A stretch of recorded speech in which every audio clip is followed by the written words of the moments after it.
पिताजी, पिताजी, मैं कॉलेज जा रही हूँ। रुको चौटाली, तुमने हमारी बात का अभी तक जवाब नहीं दिया। पहले हमें जवाब दो, फिर इस घर से बाहर जाना। इस विषय पर हमारी पहले भी बात हो चुकी है पिताजी। हाँ, पर तुमने कोई स्पष्ट जवाब नहीं दिया। आगे हमें भी उन लोगों को जवाब देना है। पिताजी, हमें अभी शादी नहीं करनी। शादी अभी नहीं करनी या मेरे मरने के बाद करनी है? सुबह सुबह ऐसी बात कौन करता है पिताजी? क्यों नहीं करे ऐसी बात? इतनी उम्र हो चुकी है हमारी, मरने के कगार पे खड़ा हूँ। मर के तुम लोगों के लिए इतनी बड़ी प्रॉपर्टी बनाई, तुम लोगों को पढ़ाया लिखाया, तुम लोगों की छोटी छोटी खुशियों का ख्याल रखा, और बदले में तुम हमें ये सिखा दे रहे हो? भाई साहब, शादी कर, मान लिया तुम्हारी माँ इस दुनिया से चली गई, जाते जाते मुझसे वचन लेकर गई तुम्हारा शादी धूमधाम से कराया, और तुम हो ना उस वक्त अपनी माँ की सुनी और ना हमारी सुन रही हो। लगता है तुम्हारा बाप भी और मान लिया इस दुनिया से चला जाएगा। आप बैठिए पिताजी। अरे भाई,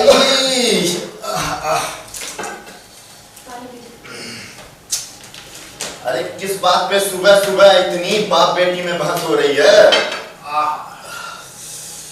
क्या बात होगी? जिस घर में तुम दोनों जैसे नालायक औलादें होंगी, वो बाप चिल्लाएगा नहीं तो और करेगा भी क्या? बस पिताजी बस, आपसे कितनी बार बोल चुका हूं। अब की बार अंतिम बार चुनाव लड़ेंगे हम, और चुनाव जीत कर ये साबित कर देंगे कि आपका ये बेटा कितना लायक और होनहार है। चुनाव चुनाव चुनाव, फिर वही चुनाव। बचपन में लोगों ने तुम्हें नेता बंद कर दिया, तुम तो अपने आप को नेता समझना चालू कर दिए, और इस नेता बनने के चक्कर में तुम तो अपना असली नाम तक भूल गए हो। पिताजी, जो बात नेताजी में है वो दीनानाथ में कहां? अब वैसे भी इस नाम से नफरत सी हो गई है हमें। ना जाने किस उल्लू के पट्टे ने मेरा नाम दीनानाथ रख दिया था। बेटा, अरे वो उल्लू का पट्टा मैं ही हूं।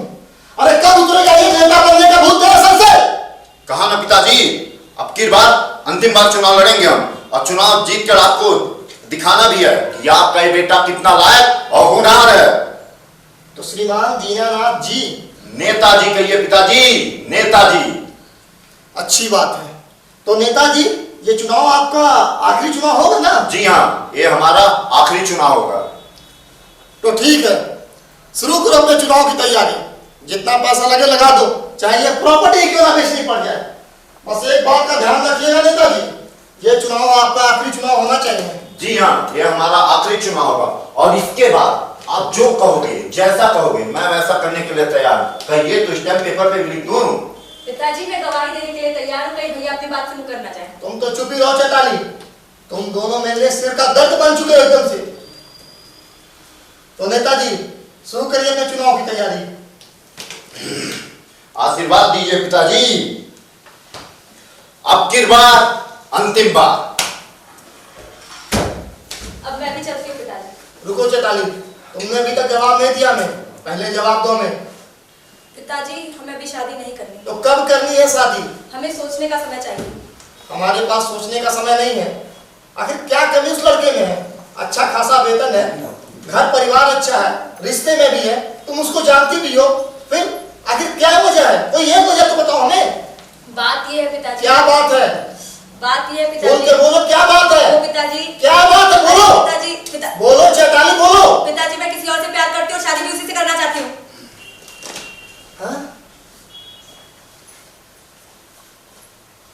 लड़के का नाम क्या है? क्या करता है? कहाँ रहता है? तुम बताओ, मैं जब वहां बात करूंगा। MBA करता है, एक फर्म में अच्छी जॉब है, बस अभी इतना बता सकती हूँ। बाद में मैं आपसे उसको मिलवा भी दूंगी, बात भी करा दूंगी। तो लड़के का नाम तो बताओ कम से कम। बोलो चैताली।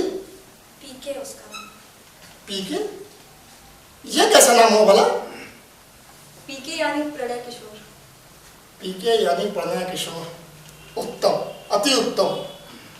अब ये तुम पर निर्भर करता है कि तुम शादी अपने पसंद से करो या मेरी पसंद से, पर शादी कर लो। तुम्हें दुल्हन के रूप में देखने की इच्छा मेरी भी बहुत है, ताकि ऊपर जाके तुम्हारी माँ को ये शक्ल दिखा सकूं। अब तो मत रोइए पिताजी, कह दिया ना, भाई के चुनाव लड़ने के बाद मैं भी शादी कर लूंगी। अब तो मुस्कुरा दीजिए।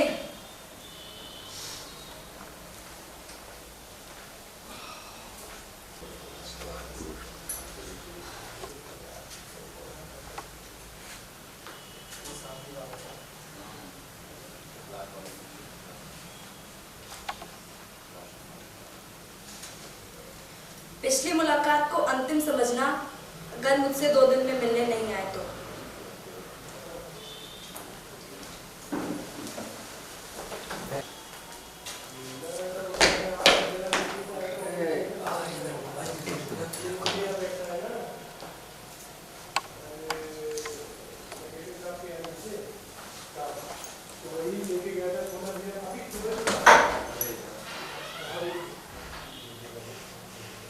Excuse me madam. PK ma'am Charkali, इधर आओ। तुम हो? अरे मैं समझा कोई और हो तुम। क्या समझे तुम? मुझे लगा कि क्या है कि पड़ोसी देश में तालिबानियों की हुकूमत है, और तुम तो जानती हो कि अपने देश में भी तालिबान यानी शरिया की चाहत रखने वाले काफी लोग हैं। मुझे लगा कहीं तालिबान को पसंद करने वाली कोई खातून ना हो, इसी से आंखें तरेर कर तुमने देखा। मैं डर गया। यानी तालिबानियों से डरते हो तुम? तालिबानियों से कौन नहीं डरेगा भला? रूस जैसी महाशक्ति 20वीं सदी में भाग ली थी, और 21वीं सदी में अमेरिका जैसी महाशक्ति तालिबानियों के डर से भाग ली। ऐसे में हमारी औकात ही क्या? जब सिंहों के इतिहास को भेड़िए लिखे ना, तो देश की हालत यही होती है। तुम कहना क्या चाहती हो? वो क्या है पीके? हमारे देश के योद्धाओं ने हाइफा के युद्ध में उस्मानिया सल्तनत की सेना को, जो राइफल और मशीन गन के साथ लड़ रही थी, उसका मुकाबला भाले के साथ किया, और वो भाला राइफल और मशीन गन पर भारी पड़ा। उस हाइफा युद्ध का परिणाम ये हुआ कि उस्मानिया सल्तनत अनेकों हिस्सों में बंटकर बिखर गई और आज तक एक ना हो सकी। वो हाइफा का युद्ध उस्मानिया सल्तनत की रीढ़ तोड़ने के लिए काफी था, और तुम हो कि उनसे डरने की बात करते हो? एक भी तालिबानी अगर हमारे भारत के सामने सिर भी उठाएगा ना, तो उनके सीने में तिरंगा गाड़ दूंगी। ना जाने लोग क्यों तालिबानी आतंकवादी बन जाते हैं। मैं बताऊं? बताओ प्रभु, हमें नहीं पता था कि इस सवाल का भी जवाब तुम्हारे पास होगा। अरे नहीं, हमें कैसे पता? हमने तो बस यूं ही बोल दिया। वो क्या है ना, जब कोई बात लग पे आती है तो कई दफा दिमाग में आ चुकी होती है। अब जल्दी बताओ। अरे जब 4 यहाँ और 72 वहाँ का जुगाड़ पहले से हो, कौन ना बन जाए आतंकवादी भला? 4 72, गणित काफी अच्छी है तुम्हारी। क्यों 4 72? अरे 72 नहीं, 72,000। 72,000 हूरे जन्नत आतंकवादी बनने के लिए? अरे तुम एक ही चार, अकेले ही 4 के बराबर हो। अरे नहीं, हमें रास्ते पर लाने के लिए छोड़ो ना, क्या बात लेकर बैठ गई? ये तिल का तार बनाना तुमने कहाँ से सीख लिया? अरे तो ऐसे नहीं थी तुम।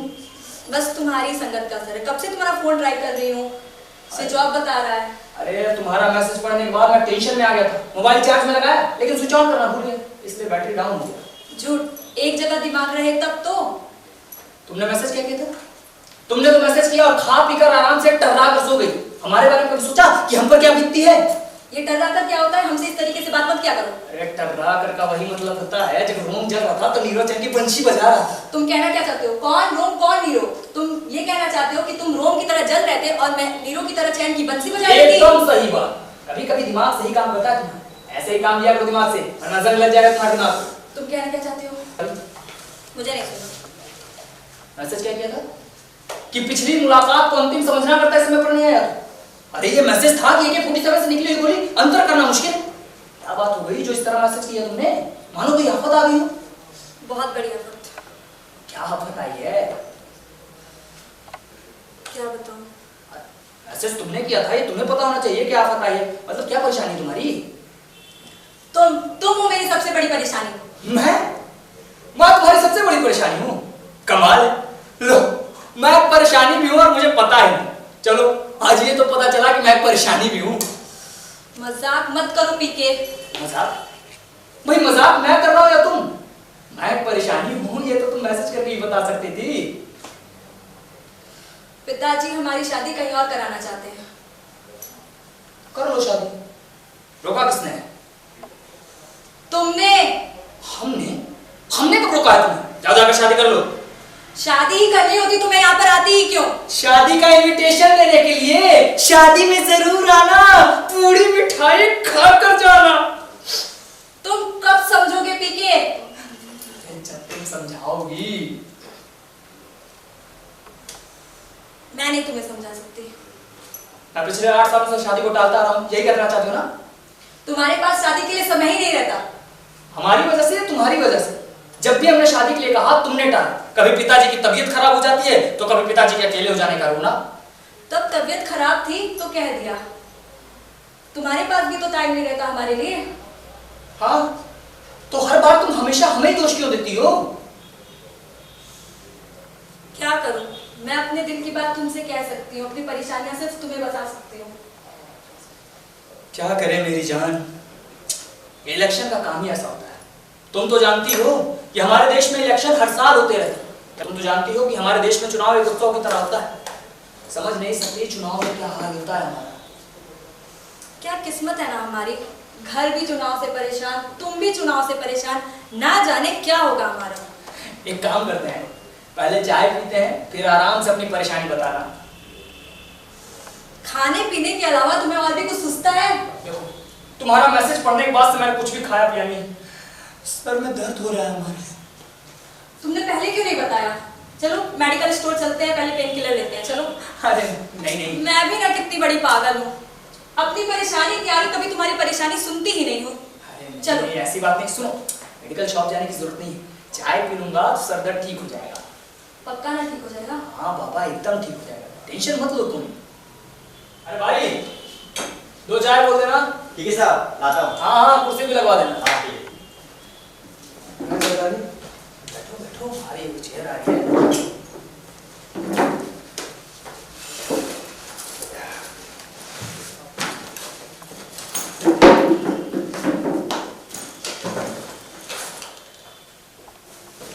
तुम्हारा ये ढका हुआ चेहरा हमें अच्छा नहीं लगता। और तुम्हारी ये आदत हमें अच्छी नहीं लगती। पर तुम हमें ऐसी अच्छी लगती हो। हमें अमावस का चांद नहीं, पूर्णमासी का चांद देखना अच्छा लगता है। फिलहाल चाय आ जाए फिर आगे बात करें। और घर में सब ठीक? हाँ सब ठीक। चाय।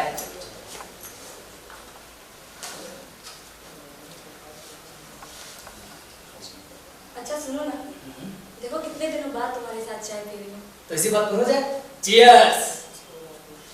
1 मिनट, चाय मत पीना। क्या हुआ? खड़े हो। खड़ा हो जाओ। हाँ खड़े हो जाओ। आ करो। नहीं आ करो। तेज सांस लो, छोड़ो। ठीक है, मुंह बंद करो। लो बैठो।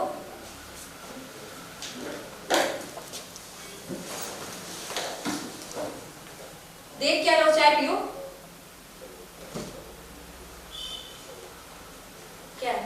अदाएं तो तुम्हारी पत्नी वाली है, और हाल ये है कि उधर एक पेटी में बैठा रखा और उधर मैं स्टैंड बाय हूं। न जाने किसे हरी झंडी दिखाओगे तुम। तुम्हें अपनी गलती तो कभी नजर नहीं आती, हमेशा मुझे ही कहते रहते हो। ऐसा कौन सा लड़का होगा भला जो अपनी गर्लफ्रेंड से ऐसे बोले चीयर्स, चाय पी रहे हो, कोई पौवा नहीं। पहले भी तुमने कई बार पिया होगा, इसीलिए तुम्हारे मुंह से निकला चीयर्स। सच सच बताओ, खाओ मेरी कसम, क्या तुमने कभी पिया है? झूठ बोलूं तुमसे ये हो नहीं सकता, और सच शायद तुम बर्दाश्त ना कर सको। चलो, मुझे इस बात की खुशी है कि तुम मुझसे झूठ नहीं बोलोगे।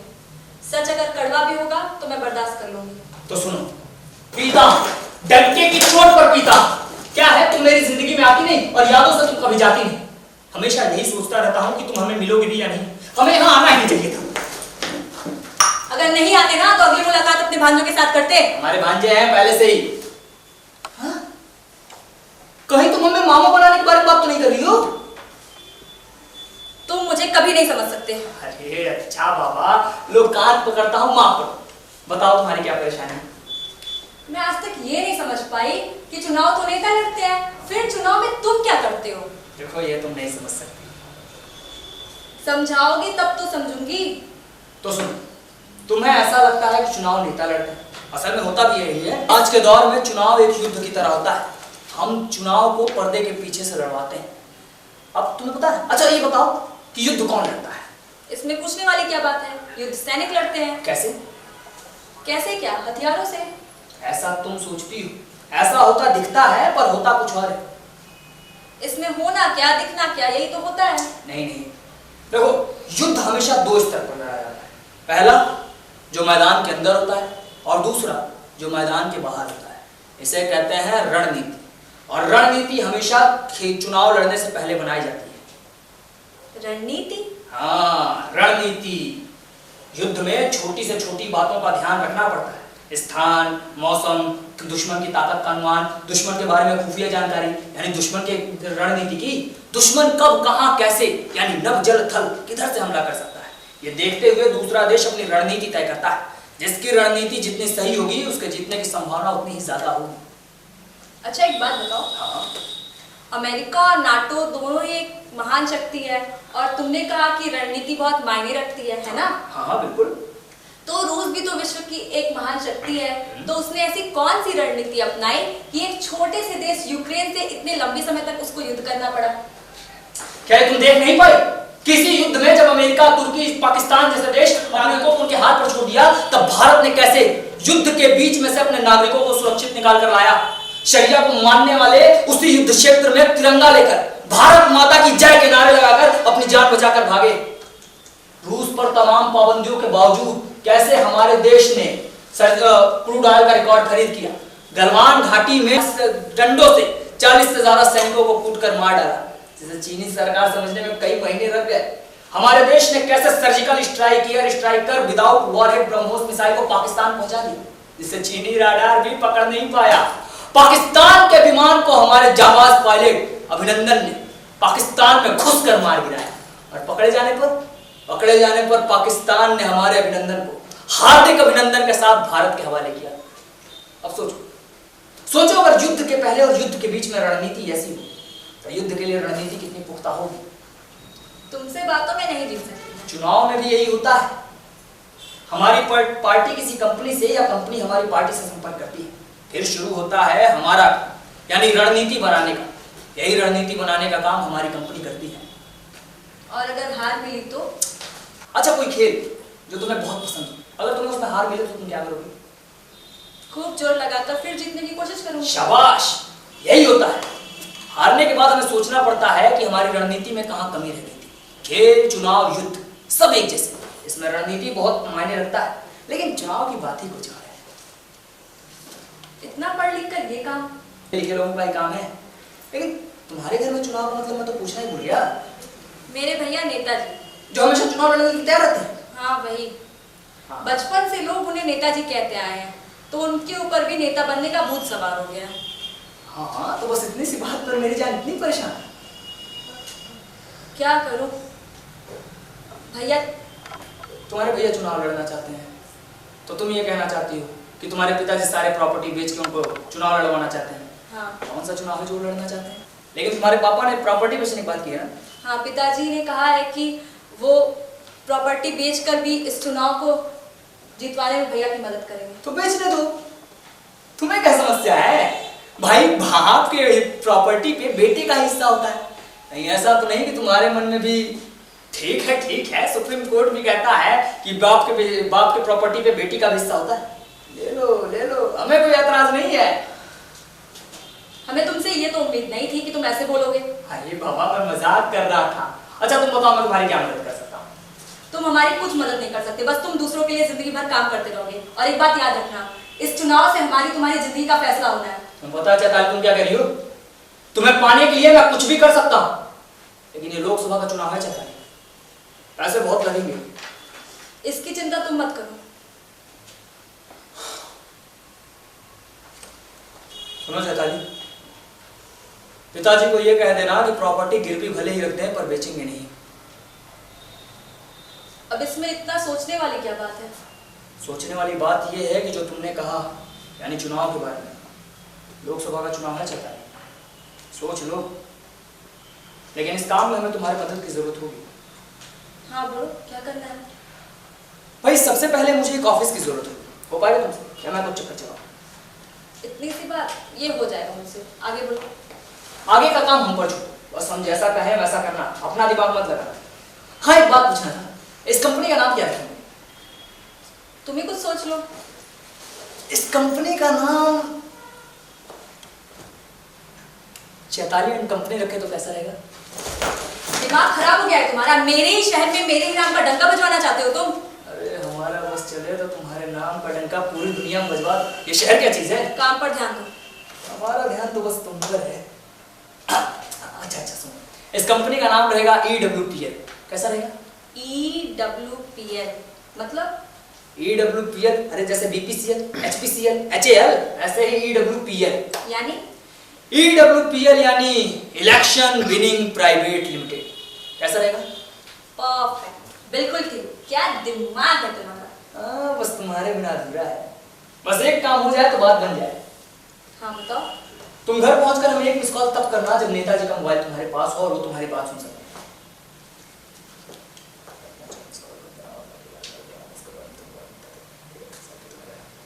चलो ठीक है, चलते हैं। जाने से पहले चलो एक सेल्फी हो जाए। हाँ एकदम हो जाए।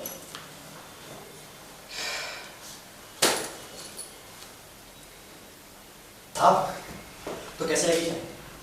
अरे चाय, हाँ भाई चाय तो तुम्हारी बहुत अच्छी थी।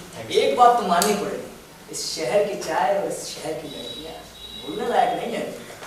साहब अगर कुछ मेरे लिए काम हो तो आप जरूर करिएगा। क्यों, तुम इस काम से संतुष्ट नहीं हो? अब साहब अब हर इंसान चाहता है कुछ बड़ा करना, मुझसे क्या होने वाला। ठीक है, तुम्हारे लायक एक काम तो है मेरे पास, लेकिन फिलहाल तुम्हारा नाम क्या है? आकाश नाम है। आकाश नाम है? और वैसे मंगेश बोलते हैं। हाँ मंगेश। हाँ। तो मंगेश, फिलहाल तो मेरे पास कार्ड नहीं है मेरा। कोई नहीं, आप एड्रेस बता दीजिए, मैं आ जाऊंगा। EWPL का हम नया ऑफिस खोल रहे हैं। अच्छा साहब। हाँ तुम वहाँ आ जाना, ठीक है? 2 दिन बाद मुझसे संपर्क करना। ठीक, चलो। धन्यवाद साहब।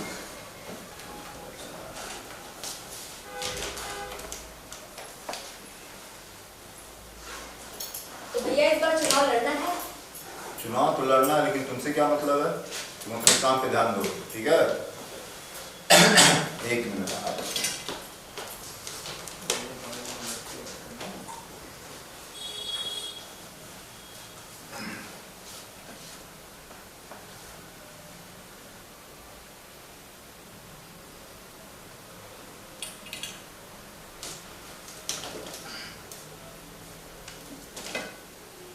हेलो, कौन?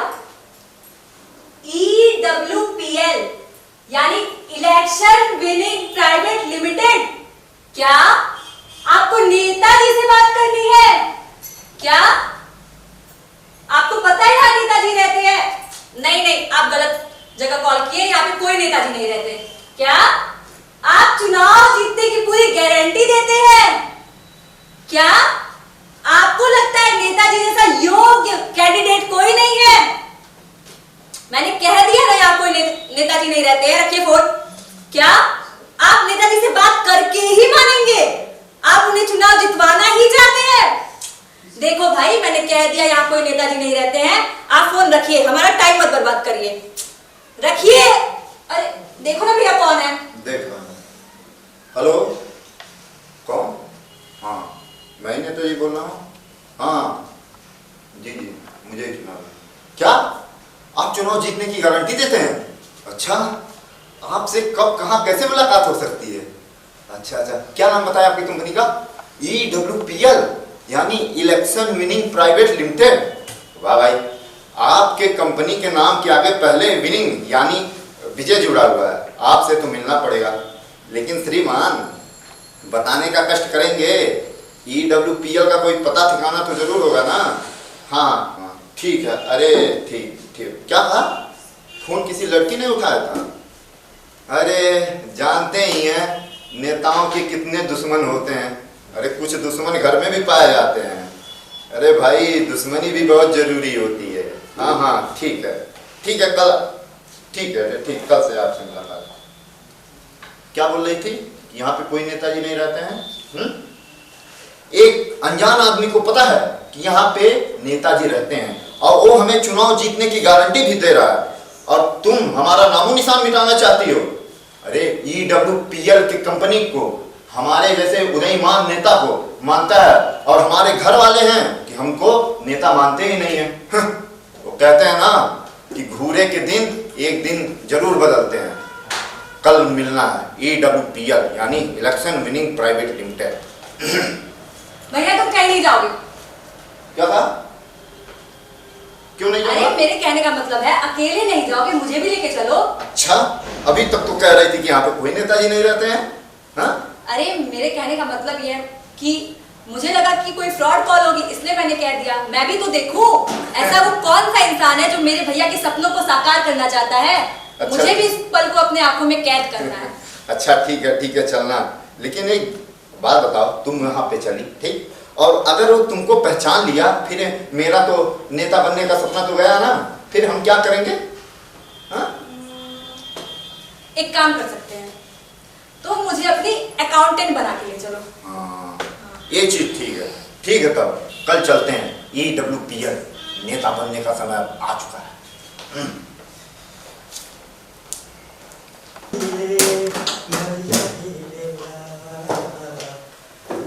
एकदम गंदा हो गया साला।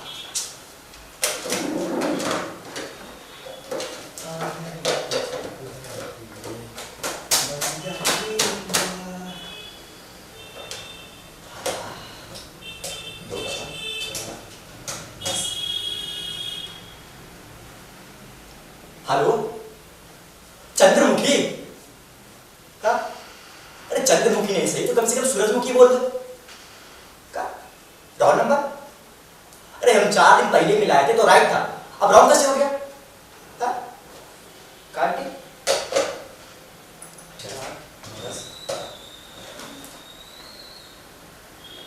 हेलो, चंद्रमुखी? अरे कैसी हो तुम? अरे हम तुम्हारे मंगेश बोल रहा हूँ। हाँ, हम भी एकदम बढ़िया।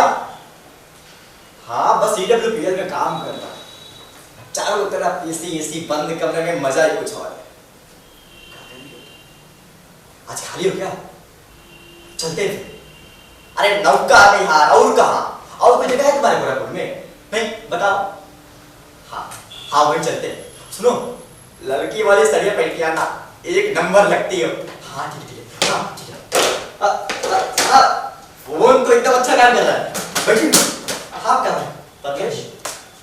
क्या कर रहे थे तुम? कुछ नहीं साहब, बस टेलीफोन चेक कर रहा था। अब क्या है कि कभी कभी काम नहीं करता है ना, इसलिए। और साहब आपको पता है क्या, आजकल लोग ना BSNL के बारे में क्या बोलते हैं? अरे भाई BSNL के बारे में क्या बोलेंगे? BSNL का मतलब है भारत संचार निगम लिमिटेड। अरे नहीं साहब, BSNL के बारे में ना आजकल लोग बहुत गंदा बोलते हैं। BSNL का मतलब है भाई साहब नहीं लगेगा, लिख के ले लो। हम इसीलिए साहब। ऐसा नहीं मंगेश, आज भी लोगों का विश्वास BSNL पर है। लेकिन तुम ये कुर्सी पर बैठ के क्या कर रहे थे? हाँ साहब, छोटी मुंह बड़ी बात, हाथ से क्या ही छुपाना।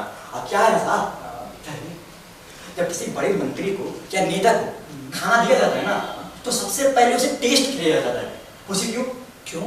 इसलिए कि कोई मंत्री या दुश्मन को कोई साजिश करके जहर ना मिला दे, वरना उसका तो राम नाम सत्य हो जाएगा। इसलिए आपके आने से पहले मैं डेली चेक करता हूँ। ठीक है मंगेश, ठीक है, तुम जाओ। हाँ जाओ। हाँ ठीक है साहब।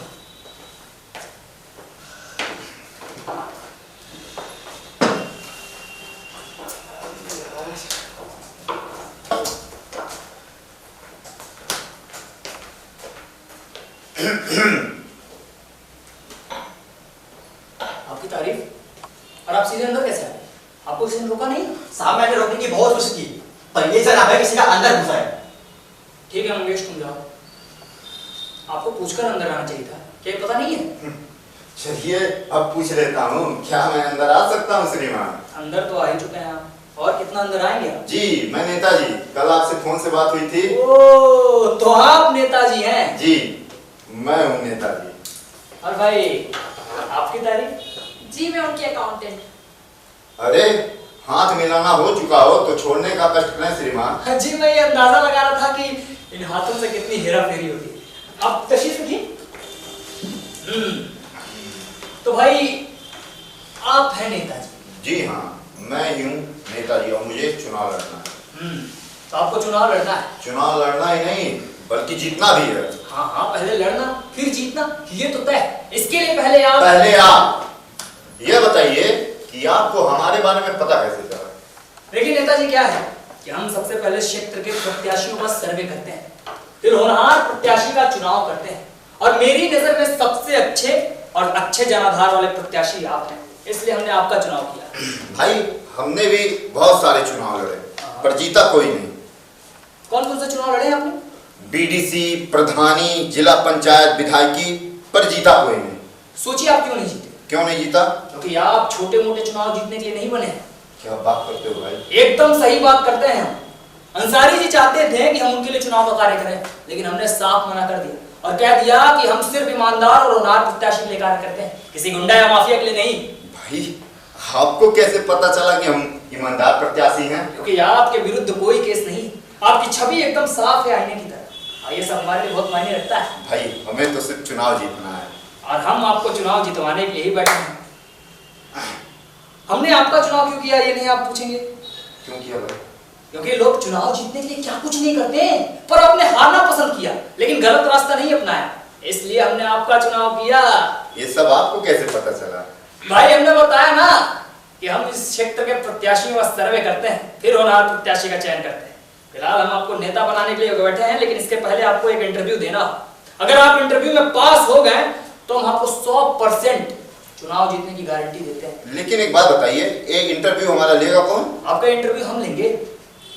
हमारा इंटरव्यू?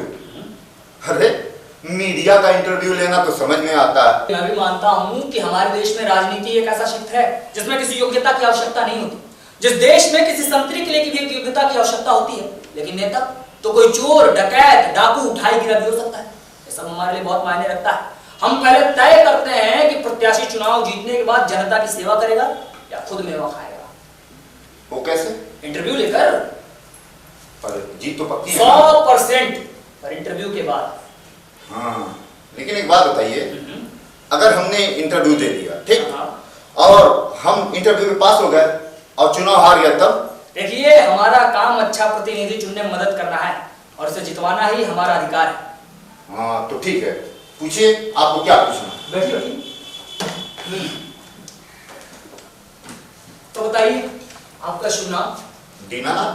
भाई कमाल है, आप दीन भी हैं और अनाथ भी। क्या बात करते हो भाई? मैं अपने परिवार का इकलौता वारिस हूँ, और इकलौता वारिस ही नहीं, करोड़ों के जायदाद का मालिक भी हूँ। ना तो दीन हूँ ना तो अनाथ हूँ। फिर भी दीनानाथ है। आपकी बातों से लग रहा है कि आप काफी पढ़े लिखे हैं। अरे माँ बाप ने पढ़ाने की बहुत कोशिश की, लेकिन घर वालों के जोर जबरदस्ती से किसी तरह लुढ़कते लुढ़कते इंटर पास कर लिया। फिर क्या हुआ? घर वालों ने मुझे कोटा भेज दिया इंजीनियरिंग की तैयारी के लिए, लेकिन मैंने वहाँ पढ़ाई के अलावा सब कुछ किया। समझ रहे हैं ना? हम बताएं आप चुनाव क्यों नहीं जीते, आप पढ़ाई में कामयाब क्यों नहीं हुए? क्यों नहीं हुआ? क्योंकि आपके मन में देश सेवा की भावना जगी थी। आप नेता बनने के लिए एकदम योग्य व्यक्ति हैं। भाई आप ही ऐसे व्यक्ति हुए जो हमको एकदम अच्छी तरह से समझ पाए। लेकिन एक बात बताइए, आपको हमारे भावनाओं के बारे में पता कैसे चला? क्योंकि आप इस समय AWPL के ऑफिस में खड़े हैं, यानी election winning private limited company में। सोचिए अगर आप पढ़ाई करके कामयाब हो जाते तो इंजीनियर बनकर एक आम आदमी की तरह सीधी सादी जिंदगी जी रहे, लेकिन आपके मन में देश सेवा की भावना थी और हमारी कंपनी आपकी इस देश सेवा की भावना का कदर करते हुए नेता को उसके गुण समझाने और नेता को उस मुकाम तक पहुंचाने में महारत हासिल रखती है। पर एक बात बताइए, हम नेता तो बन जाएंगे ना? एकदम बन जाएंगे, लेकिन इसके लिए पहले आपको इंटरव्यू देना होगा। देखिए चुनाव लड़ने वाला हर कोई होता है, लेकिन जीतता हर कोई क्या? इस समय चुनाव जीतने वाला हमारे सामने खड़ा है, यानी आप। वो कैसे? क्योंकि आप इस समय AWPL की कुर्सी पर बैठे हैं। इसे कोई साधारण कुर्सी नहीं, सांसद की कुर्सी, यानी मंत्रालय की कुर्सी समझिए। सोचिए आप इस समय मंत्री बन गए हैं, आप राजधानी के रास्ते से गुजर रहे हैं, आपका अपना PA आगे पीछे सुरक्षा गार्ड, आप लाल बत्ती आपकी गाड़ी पर लगी, आगे पीछे गाड़ियों का काफिला चला जा रहा है। बस बस समझ गया। बताइए इसके लिए हमें क्या करना होगा? मतलब आप हमारी फीस के बारे में पूछ रहे हैं? बस मात्र 1 करोड़ रुपए। क्या बात करते हो भाई? 1 करोड़? 1 मिनट। हेलो, हाँ जी कौन? अंसारी। कौन अंसारी? उच्च पद वाले अंसारी या माफिया? क्या कहा? कोई भी हो मकसद तो एक ही होता है। हाँ जी कहिए। क्या हम आपके लिए चुनाव का कार्य करें? अरे नहीं नहीं अंसारी जी, ये नहीं हो सकता। देखिए हमारे पास जुबान और जिंदगी एक ही है, और मैं वो जुबान इस समय नेताजी को दे चुका हूं। क्या कहा? और जिंदगी आप ले लेंगे अगर हम आपके लिए चुनाव का कार्य नहीं किए तो? लोग हमको जानते हैं, पर हम लोगों को तभी जानते हैं जब हम जानना चाहें। क्या हम पूछ लें नेताजी आपके बारे में? नहीं, क्या हम पूछ लें नेताजी से आपके बारे में? क्या आप नेताजी का 2 गुना दिन लगता है? क्या 3 गुना दिन लगता है? क्या आप मुआवजे की कीमत लगता है? अरे नहीं नहीं नहीं नहीं नहीं नहीं सारी चीज फिर भी नहीं। देखिए, इस चुनाव में तो हम आपका कार्य नहीं कर सकते, इसके लिए हम माफी चाहते हैं। क्या आप हमको देख लेंगे? नहीं, क्या आप हमको देख लेंगे? क्या अंसारी, इस समय तुम्हारा फोन रिकॉर्ड हो रहा है, और अगर ये रिकॉर्डिंग मैंने चुनाव आयोग को दे दिया ना, तो चुनाव लड़ना तो दूर, नॉमिनेशन तक नहीं कर पाएंगे। क्या कहा? आप मजाक कर रहे हैं? ठीक है, इस बार हम आपसे माफी चाहते हैं, लेकिन अगली बार आपका चुनाव का कार्य हम जरूर करेंगे। हाँ, अभी से फाइनल, पक्का। भाई क्या जमाना आ गया है, ईडब्ल्यूपीएल के मालिक को खुलेआम धमकी। जानता नहीं, ये देश, ये राज्य की सरकारें ऐसे इंसानों से डरती होंगी। हम इसके जैसे ना जाने कितने नेताओं को हर साल बनाते हैं और बिगाड़ते हैं। हाँ, तो नेताजी हम कहाँ थे? मैं 1 करोड़ देने के लिए तैयार। हाँ, नेताजी क्या है, पहले इलेक्शन, फिर सिलेक्शन, उसके बाद कलेक्शन। इलेक्शन में सिलेक्शन करवाना हमारी जिम्मेदारी है, और सिलेक्शन के बाद कलेक्शन करना। इसलिए आपको ये सारे पैसे कैश में देने होंगे। ठीक है, अब बताइए आपका बैकग्राउंड क्या है, ये बताइए। अरे बताया ना, मैं अपने परिवार, मैं अपने बाप का इकलौता वारिस हूँ। हमारे बाप ने बहुत पैसे कमाए हैं, बस हमें नेता बनना है। और इसके लिए आप जो बोलोगे, जैसा बोलोगे, मैं वैसा करने के लिए तैयार हूँ। लेकिन एक बात याद रखिए, हमें हर हाल में नेता बनना है। अब आप नेता नहीं बने। क्या कहा? हम नेता नहीं बनेंगे? हमने तय किया है कि अब आप मंत्री बनेंगे। मंत्री बनेंगे? क्या बात करते हो भाई, अभी तक इलेक्शन हुआ नहीं और तुम हमें मंत्री बना दिए हैं? नेताजी, जब भी सोचिए, बड़ा सोचिए। क्या है कि अगर आप प्रधानमंत्री बनने की सोचेंगे तो मुख्यमंत्री अवश्य बनेंगे, मुख्यमंत्री की सोचेंगे तो मंत्री जरूर बनेंगे, मंत्री की सोचेंगे तो सांसद जरूर बनेंगे, सांसद की सोचेंगे तो विधायक जरूर बनेंगे, विधायक की सोचेंगे। अरे बस रहने दीजिए, मैं समझ गया। तो बताइए क्या बनना चाहेंगे आप? फिलहाल आप हमको नेता ही बना दीजिए। फिर नेता? भाई हम आपको मंत्री बनाने पर तुले हुए हैं और आप ही नेता बनने पर अड़े हुए हैं। आप जा सकते हैं, हम आपका चुनाव करेंगे। अरे हमने ऐसा क्या कर दिया कि आप नाराज हो गए? अरे भाई, हम किसी छोटे मोटे नेता के लिए चुनाव का कार्य नहीं करते हैं। किसी छोटा मोटे नेता के चुनाव का कार्य करना हमारी कंपनी की शान के खिलाफ है। ठीक है, लेकिन नेता हमको बना दीजिए। फिर नेता? अच्छा ठीक है, माफ कीजिए, अंतिम बार निकल गया। अब नेता नहीं। अब हमारे इशारे पे चलने के लिए तैयार हो गया? पक्का? तो बताइए क्या बनना चाहेंगे आप? मंत्री। अब तो ठीक है ना? अब आप मंत्री हैं और अब आप मंत्री ही बनेंगे। इस मनोज को आपने अकाउंटेंट कैसे रख लिया? नेताजी हाँ?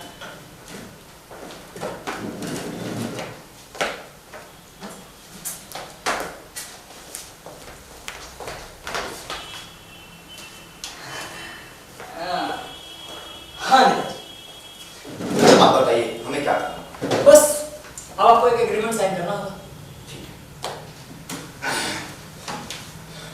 ठीक है, चलो मेरी बात हो गई, चलो।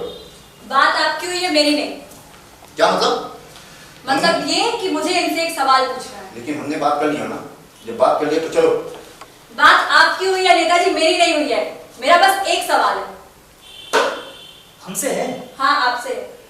अरे तो हम तो आपको अपना सब कुछ देने के लिए तैयार बैठे हैं। ये सवाल तो हमारे लिए मामूली सी बात है, क्यों नेताजी? है कि नहीं? अरे आप अपना सवाल पूछिए। एक बात बताइए, भला एक सीट वाला नेता मंत्री कैसे बन सकता है? हाँ, ये तो हमने सोचा ही नहीं। माना कि हम बेवकूफ हैं, लेकिन इतने बड़े नहीं हैं। तुमने तो आज हमको बेवकूफ बना ही दिया था। अगर मेरी अकाउंटेंट। हाँ भाई, चलो तुमने हमें बेवकूफ बनने से बचा लिया। अब चलो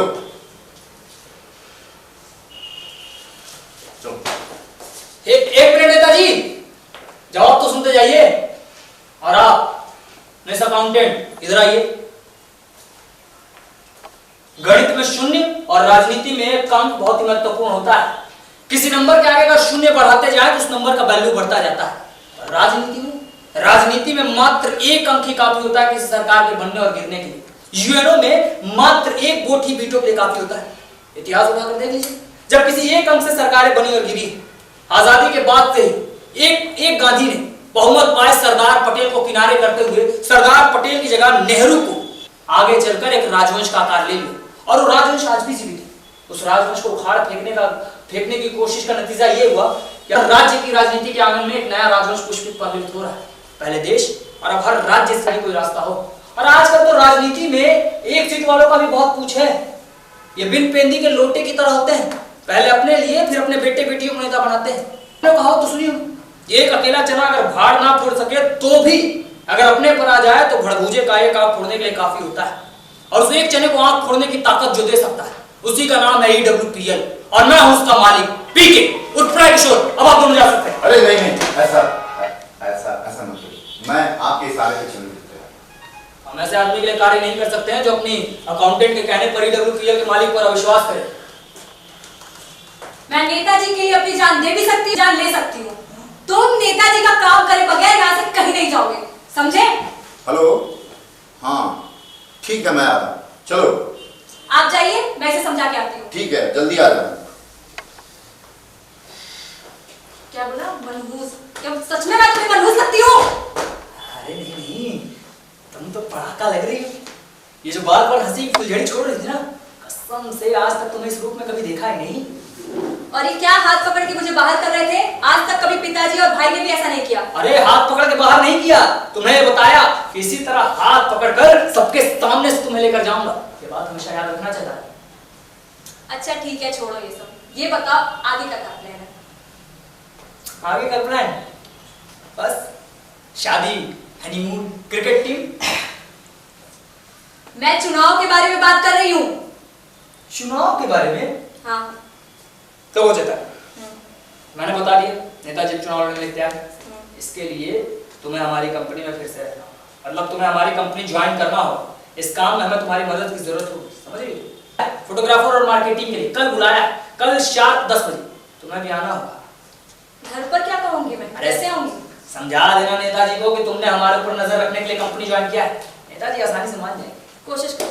कोशिश नहीं करोगी, तुम्हें आना है। अगर मुझसे प्यार करती हो तो जरूर कोई रास्ता निकल आएगा। अभी कैसे होगा ये मैं नहीं जानता।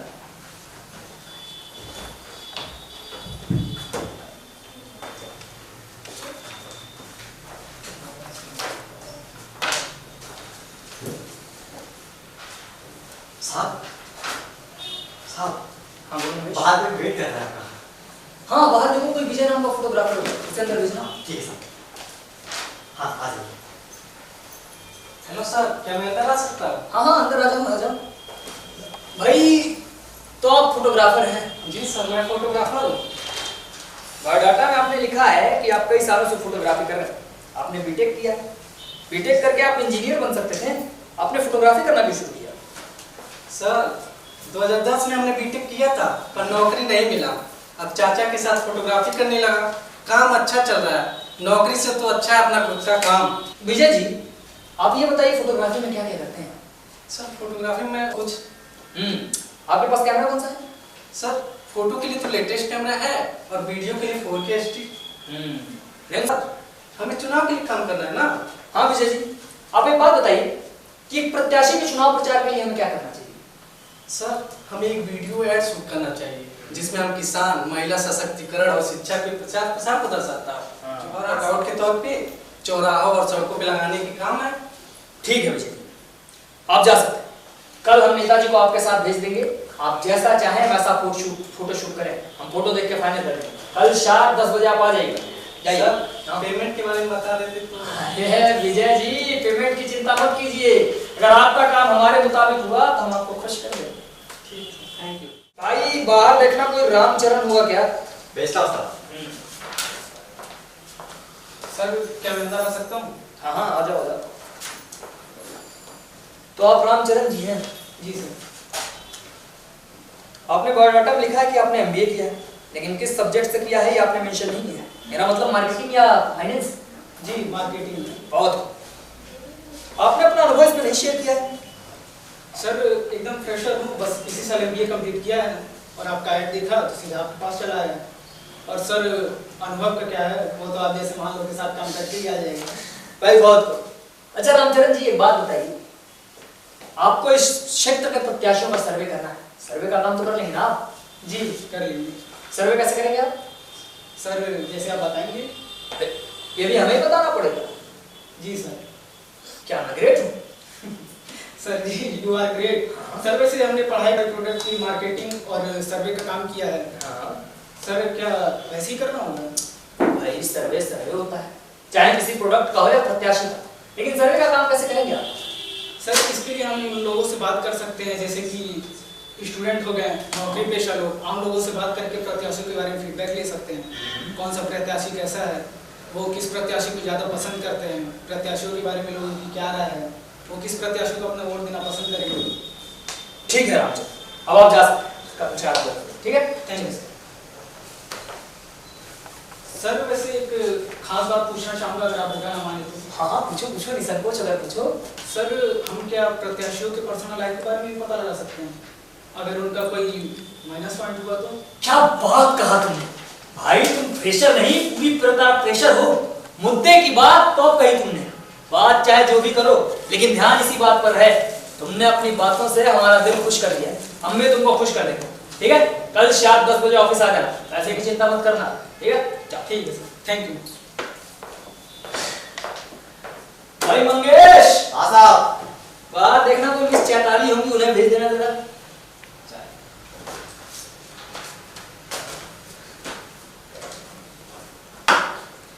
May I come in? Yes, coming miss Chaitali.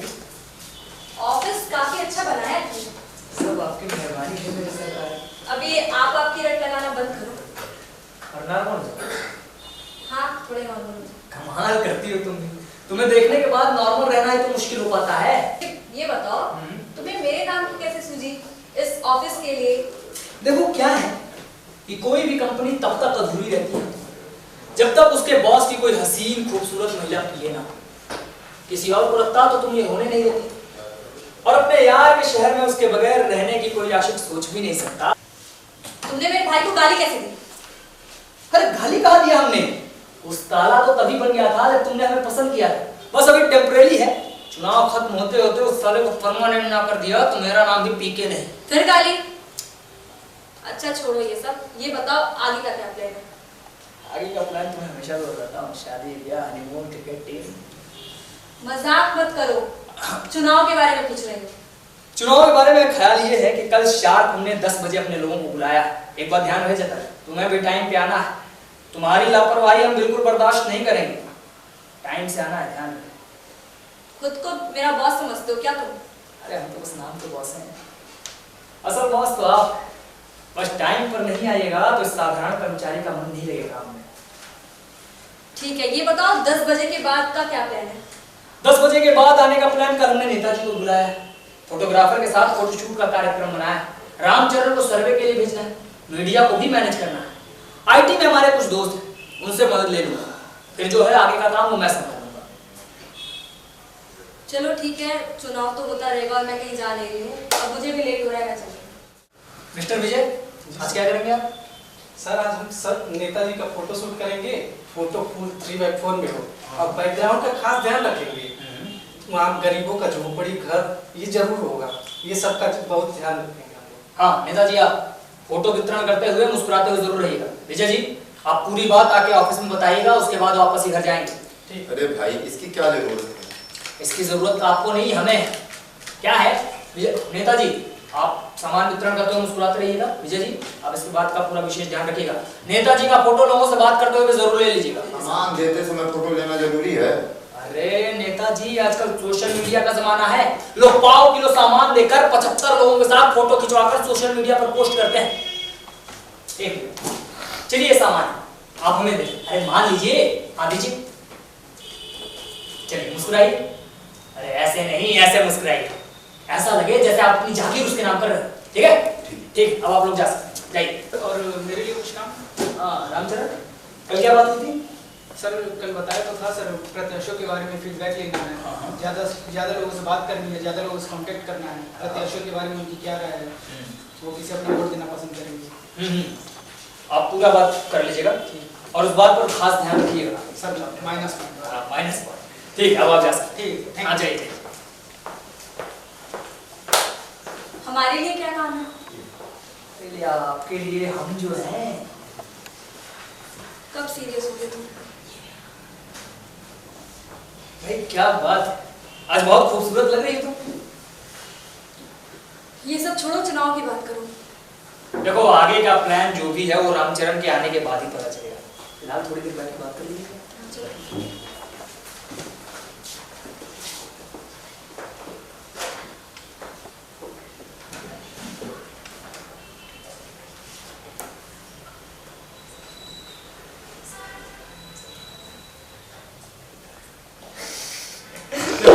तुम्हारे साथ समय कब बीत जाता है पता ही चलता। तो वो सुबह से शाम होने का आया, तुम्हारे साथ समय का पता ही चलता है। 1 मिनट फोन आ रहा है। हेलो, क्या मार्केट में हिंदू मुस्लिम दंगा हो गया? 2 मुसलमान और 10 हिंदू मारे गए। एक काम करो, वहां पत्रकार की जरूरत है। हाँ है ना, एक काम करो, नेताजी की तरफ से हर मुसलमान परिवार को 5-5 लाख रुपए देने की घोषणा कर दो। हाँ हाँ, हम मीडिया वालों को संभाल लेंगे। क्या कहा? अरे नेताजी को हम समझा देंगे। हाँ, पूरा न्यूज कवर करते रहना। चलो ठीक है, हम तुमसे बात करते हैं। क्या हुआ? कैसा दंगा हो गया? कुछ नहीं, मार्केट में किसी बात को लेकर दंगा हो गया और हमारे लिए बहुत बड़ा इम्तिहान है चेतावनी। हमारे लिए भी। हमने इतने चुनाव के कार्य किए हैं पर कभी हमें इतना डर नहीं लगा। हमें भी हमेशा सिर्फ तुम्हें खोने का डर लगा रहता है। अरे ये तुम मेरी बहन के साथ क्या कर रहे हो? अरे अरे क्या किया? अरे क्या हो गया इसको? अरे मेरे चुनाव का क्या होगा? अरे मेरे मंत्री बनने का सपना क्या करूं? रुको मैं किसी को बुला के लाता हूं।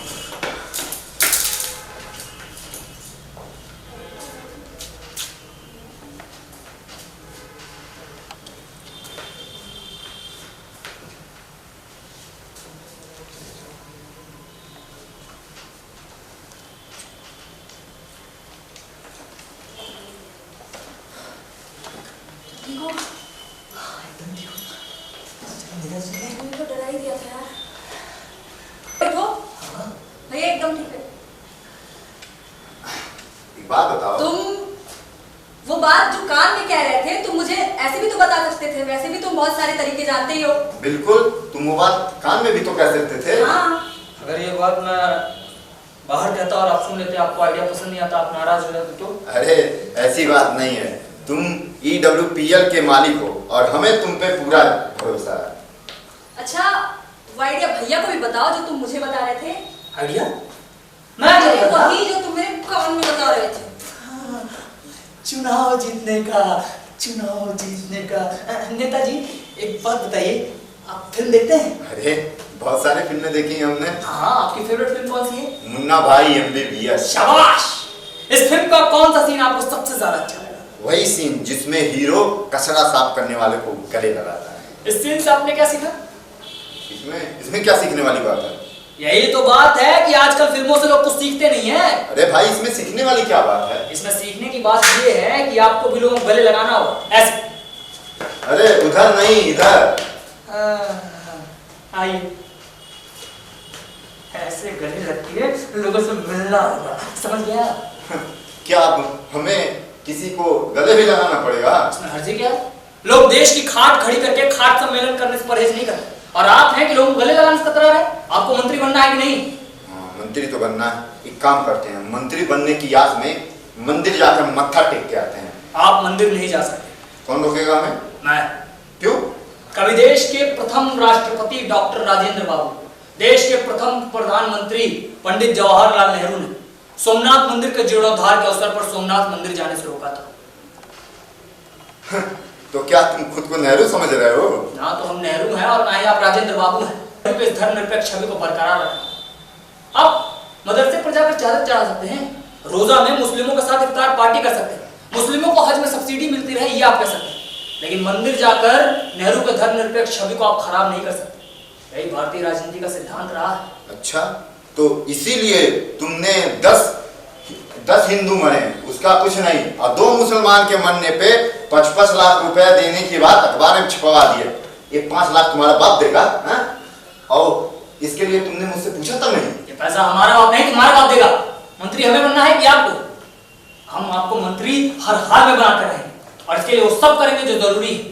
ये हमारे रणनीति का हिस्सा है। जहाँ 2 मुस्लिमों के मरने की चर्चा होगी, वहीं उनको आपका दिया हुआ 5-5 लाख रुपया आपको उनका वोट भी दिलाएगा। अच्छा, और जो मुस्लिम और जो हिंदू मरे हैं उनका क्या? अरे छोड़ दीजिए हिंदुओं को, आपको मंत्री बनना है कि नहीं? हम मस्जिदों से फतवा जारी करवा देंगे आपको वोट देने के लिए। क्या ऐसा हो सकता है? क्यों नहीं हो सकता? इस देश में मुसलमानों का मसीहा बनने के लिए लोगों ने क्या कुछ नहीं किया है। आजादी के पहले से ही इस देश में समीकरण बहुत महत्वपूर्ण रहा है। अबे यम समीकरण क्या है? एम समीकरण मतलब मुस्लिम। लेकिन अंग्रेजों से तो हिंदू मुस्लिम दोनों मिलकर लड़े थे, तो यम समीकरण कहाँ से आ गया? प्रथम विश्व युद्ध के दौरान जब गांधी जी अंग्रेजों की सहायता करने के लिए भारतीयों से युद्ध लड़ने की अपील कर रहे थे। लेकिन गांधी जी अहिंसावादी थे, ठीक? तो फिर वो अंग्रेजों को युद्ध क्यों लड़ते भारत? मैं उसी अहिंसा के पुजारी का गुणगान कर रहा हूँ। गांधी जी अंग्रेजों से इस देश को आजाद कराना चाहते थे। अंग्रेजों ने उनसे कहा कि हम आपकी बात मान लेंगे, लेकिन सबसे पहले आपको हमारा युद्ध में साथ देना हो। तो अंग्रेज उनकी बात क्यों मानते भला? आपने वो कहा तो सुना होगा कि मौका पड़ने पर किसी को भी पिता बना लेते हैं। अच्छा, तो प्रथम विश्व युद्ध में क्या हुआ? प्रथम विश्व युद्ध में बस 80,000 से ज्यादा भारतीय सैनिक अंग्रेजों के लिए युद्ध लड़ते हुए विदेशों में शहीद हुए, और उससे भी ज्यादा लोग घायल हो गए। फिर क्या हुआ? फिर अंग्रेज युद्ध जीत गए। फिर क्या हुआ? ऑटोमन एम्पायर यानी उस्मानिया सल्तनत कई हिस्सों में टूट गया। तो इससे भारत को क्या मिला? इससे भारत को मिला अली ब्रदर्स यानी एम फैक्टर। अबे अली ब्रदर्स कौन है? ये वो हैं जिन्होंने दुनिया में पहली बार ये सिद्धांत स्थापित किया कि इस दुनिया के सारे मुसलमान एक हैं। अली ब्रदर्स ने ऐसा क्यों किया?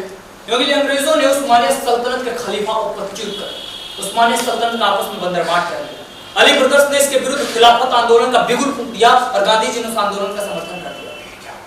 फिर क्या हुआ? मोगला खान यानी मुस्लिम ताकत का भारत में उदय। मोगला खान क्या है?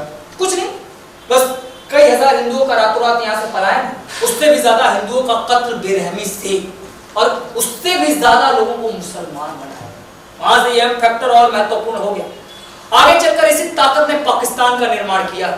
इस ताकत को नेहरू अच्छी तरह समझ गए थे, और उन्होंने आजादी के बाद से मौलाना जी को देश का शिक्षा मंत्री बनाकर मुसलमानों को यह संदेश दिया कि वो यहाँ पाकिस्तान से ज्यादा सुरक्षित है, और आजीवन इस समीकरण को बनाकर रखा।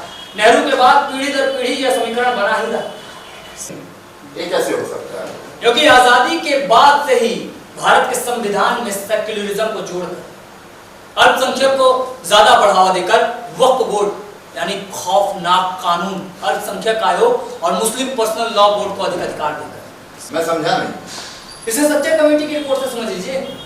जब ये कहा गया कि आजादी के बाद से भारत के संसाधनों पर पहला अधिकार मुसलमानों का है, आजादी के बाद से ही, आजादी के बाद के आंदोलनों से ही ये समीकरण बना है।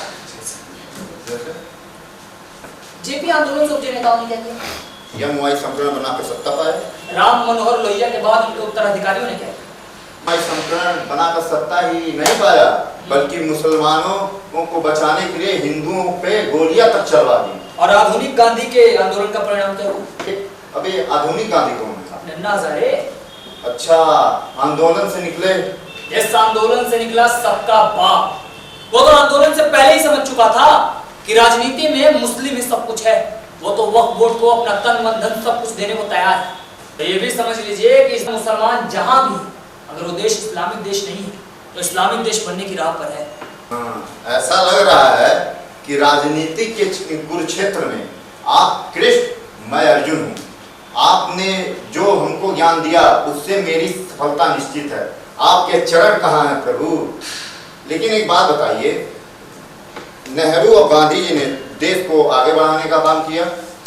आजादी के बाद से ही देश की सत्ता में नेहरू और देश की सर्वोच्च व्यवस्था पर वामपंथियों का कब्जा रहा।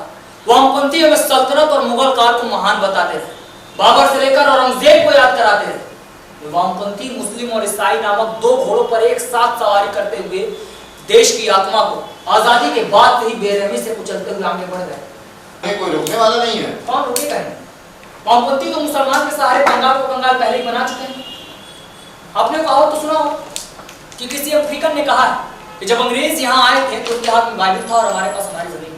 अंग्रेज ने हमारे हाथ में बाइबल दिया और आंखें बंद करने खोला। हमने जब आंख खोला तो बाइबल हमारे हाथ में था और जमीन उनके पास।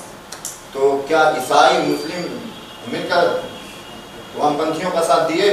नहीं, लेकिन तीनों का मकसद एक ही, इसलिए ये तीनों दुनिया में कहीं एक साथ ना दिखने वाले प्राणी इस देश में एक साथ पाए जाते हैं। अच्छा, तो इसीलिए आपने आपको 5-5 लाख रुपए। आप ठीक समझे।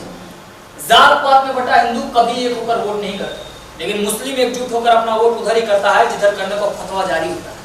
अपने देवभूमि पर मुसलमानों ने देवबंदी नदवा बरेलवी में अपने इस्लामिक केंद्र स्थापित कर दुनिया भर में इस्लाम का प्रचार प्रसार कर रहे हैं। और हमारे पवित्र स्थान काशी, मथुरा और अयोध्या में भी उन्हीं का कब्जा है। ये मुसलमान एक झटके में पाकिस्तान बना लेता है और हिंदू सैकड़ों साल केस लड़ने के बाद भी एक राम मंदिर अदालत के फैसले के बाद बना पाता है। द्वितीय विश्व युद्ध में हिटलर ने यहूदियों का नरसंहार किया। यहूदियों ने इससे सबक सीखा और अपने आप को इतना ताकतवर बनाया कि आज दुनिया में यहूदियों का कोई कत्ल कहीं भी कर दे तो उससे बदला लेकर ही। और हिंदुओं का जो 10 करोड़ से ज्यादा हिंदुओं का कत्ल इन मुगलों और अंग्रेजों ने किया, मजाल है कि हिंदू ने कुछ सीखा हो। अपने मंदिरों पर जो करोड़ों का दान मिलता है उस पर राज्य सरकारों का नियंत्रण होता है, लेकिन मुस्लिमों के बनाए गए इमारतों और दरगाहों पर जो चढ़ावा आता है उसका मालिक वहां खादिम या वक्फ बोर्ड होता है। अपने ही देश के कई राज्यों में हिंदू अल्पसंख्यक हो चुका है, लेकिन असली अल्पसंख्यक मुसलमानों को माना जाता है। क्या है कोई लोग नहीं मालूम? ऐसे हम नहीं कर सकते। हिंदू ये बेबस कौम का नाम है। अफगानिस्तान, बांग्लादेश, पाकिस्तान में हम और हमारा धर्म खत्म होता जा रहा है, और इधर हमारे यहाँ हमारे न्याय तंत्र और राजनीति इस्लाम को आगे बढ़ावा कर देने के लिए मार्ग प्रशस्त कर रहे हैं। आज पाकिस्तान में हजारों मासूम लड़कियों को अगवा कर मुसलमान बनाया जा रहा है। क्या है कोई इसके विरोध में आवाज उठाने वाला? तो हिंदुओं का क्या होगा? हिंदू खत्म होती एक बेबस कौम का नाम है। हम तो दुनिया की सबसे पुरानी सभ्यता का नाम है। सारी सभ्यताओं को खत्म होने के बावजूद हम यहाँ पे बने हुए हैं। हम इससे खुशफहमी में खत्म हो जाएंगे कि हम सारी सभ्यताओं के खत्म होने के बाद भी मौजूद हैं। आज के 100 सालों बाद यही हिंदू कौम इसी देश में शरणार्थी बनकर लिखेगा, एक था भारत। अब एक था भारत क्या है? आने वाला वेब सीरीज या नाटक भी हो सकता है। नेताजी मैं आता हूं। तुम बिल्कुल सही जगह हो। एक काम करना, तुम यहाँ पे बने रहना। हम चुनाव जीतते ही तुमको यहाँ का मालिक बना देंगे। इसको लात मार कर इसको इस कंपनी से निकाल देंगे। लगता है आप पीकू को जानते नहीं हैं। पीके हमें नहीं जानता है। नेताजी, आपने हमारे साथ सही नहीं किया। आपने हमारे साथ धोखा किया है। कैसा धोखा? यही कि ये आपकी बहन है, ये बात आपने हमें नहीं बताया। आपको हम पर विश्वास नहीं था। आप हमारे काम पर नजर रखने के लिए इनको यहाँ पर रखा था। देखो, आप जा रहे हैं तो इन्हें भी लेते जाइए। भाई शेर तो बहन सावा शेरनी। तुम नेताजी का काम करे बगैर यहाँ से कहीं नहीं जाओगे, समझे? देखो, इसका ध्यान रखना, चुनाव खत्म होते तक इसको कुछ भी नहीं होना चाहिए। मैं चलता हूँ। तुम मुझे बार-बार भेजने की बात क्यों करते हो? तुमने गुस्से में बार बता कि मेरा कॉलर क्यों पकड़ लिया? तुम मुझसे बार-बार जाने की बात करते हो, इसलिए मुझे गुस्सा आ रहा है। देखो, अब तो नेताजी ने हमें परमिशन दे दिया है। जरा अपने स्टाफ की खबर ले लो।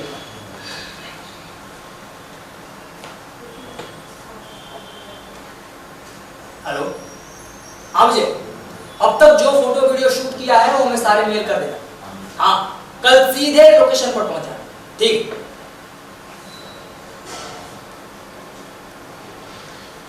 आराम चल।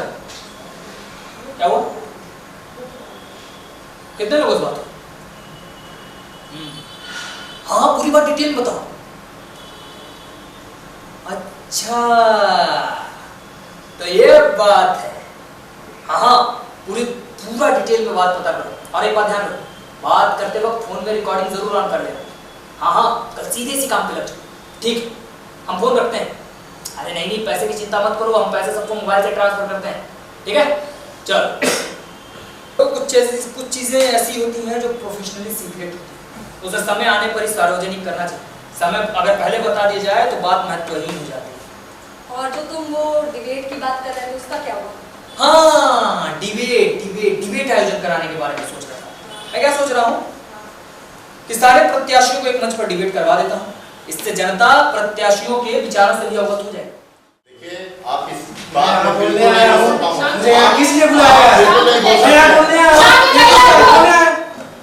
ये मछली बाजार नहीं है, ना ही संसद भवन, जहाँ आप लोग इस तरह से लड़ रहे थे।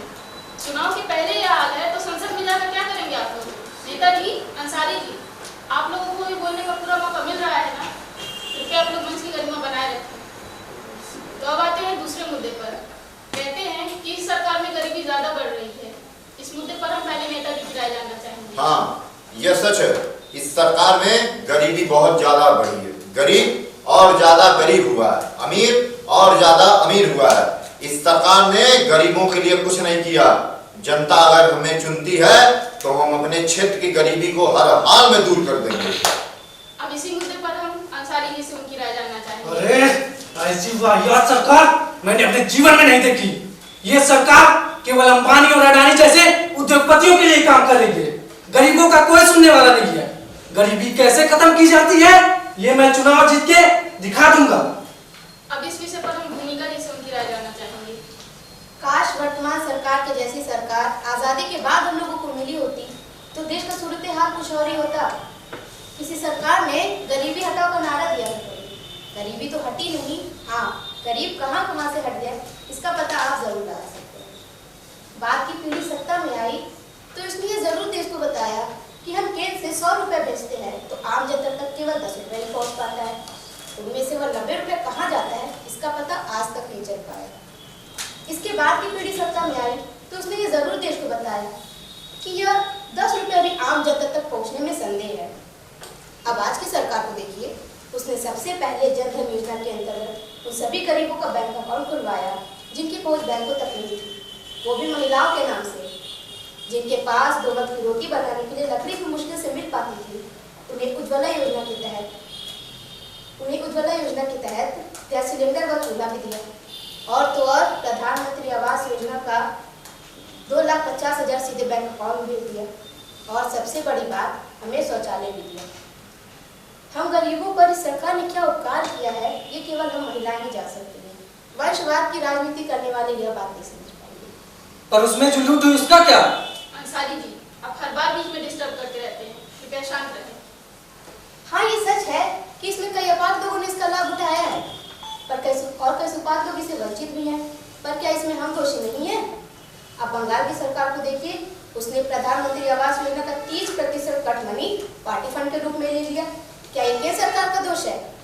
जब केंद्र सरकार का ये हाल है तो औरों की बात ही क्या? जो चोर है, जिनका कारोबार ही चोरी पर टिका हुआ है, वो तो चोरी करेंगे ही, क्योंकि वो आज तक यही करते आए हैं और हमें उनका विरोध करना होगा। अब आते हैं हम दूसरे मुद्दे पर।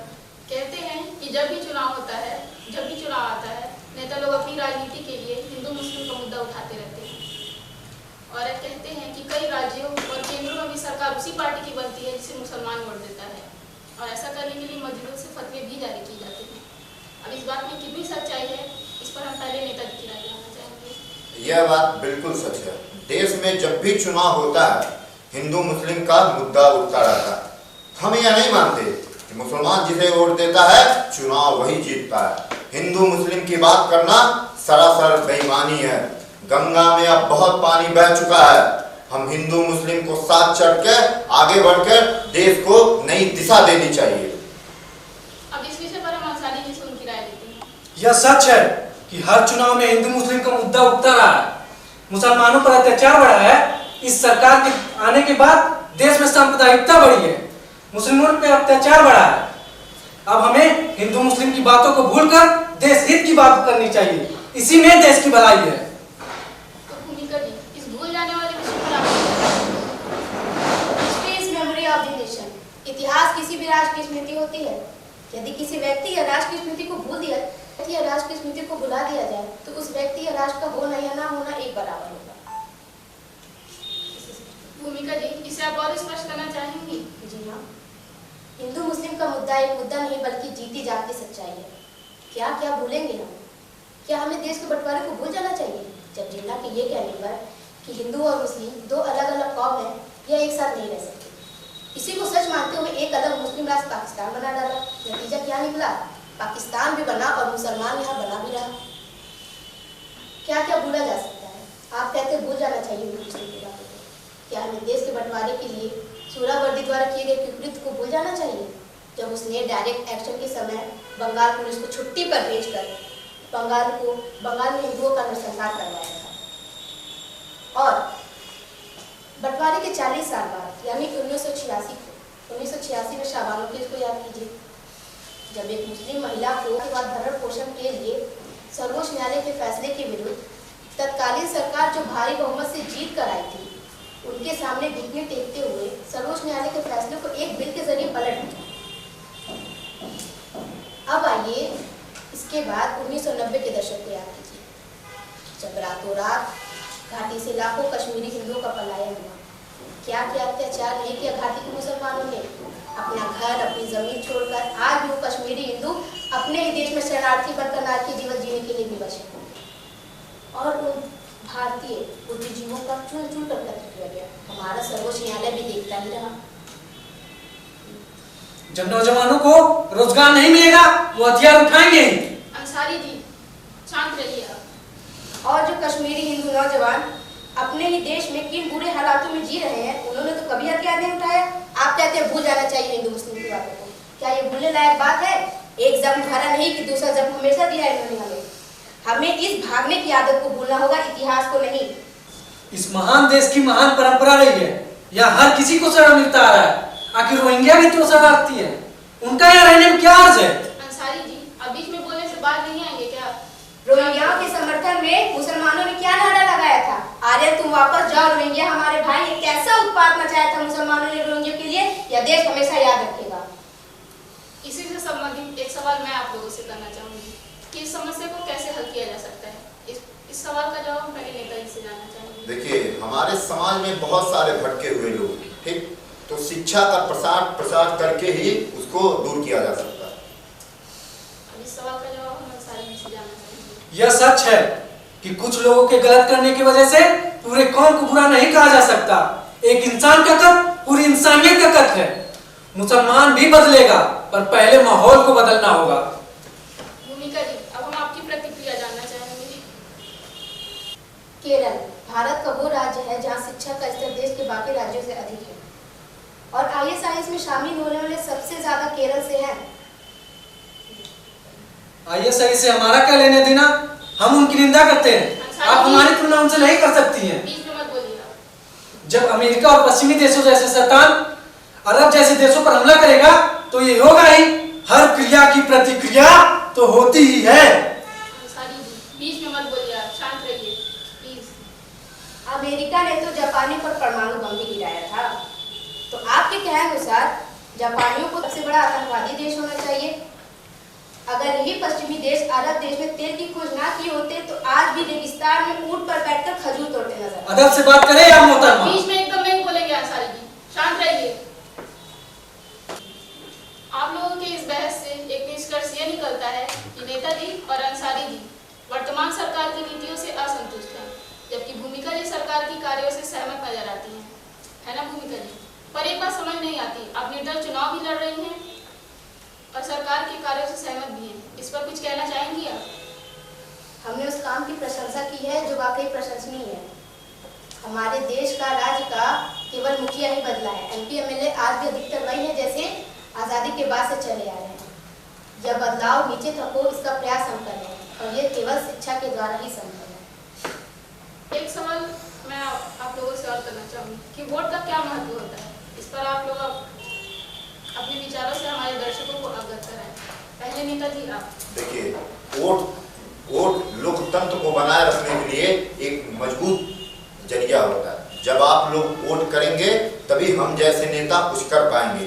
इसीलिए आप सभी से एक बात निवेदन, आप लोग हमको वोट करें, हम आपके लिए काम करेंगे। आप लोग हमको वोट जरूर दें। अंसारी जी।